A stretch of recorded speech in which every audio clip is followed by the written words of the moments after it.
دیکھیں اسلام نا ایک فطری سا دین ہے، اور بالکل اس میں جو معاشرہ ہے آپ جانتے ہیں کہ اس کا نیچرل سٹرکچر دو شعبوں پر مشتمل ہے۔ ایک ہوتا ہے خانگی شعبہ جو کہ انٹرنل پرسنل انسان کی جو گھریلو زندگی ہے اس سے متعلق ہے، دوسرا تمدنی شعبہ ہے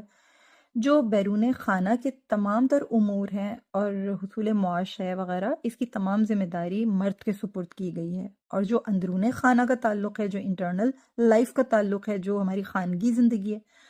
وہاں عورت کو گھر کی مالکہ قرار دیا گیا ہے۔ اس کی ذمہ داریوں میں مرد کے کمائے ہوئے مال سے اس کے گھر کا انتظام کرنا، پورا اس کو منظم انداز میں خرچ کرنا، استعمال کرنا، سنبھالنا،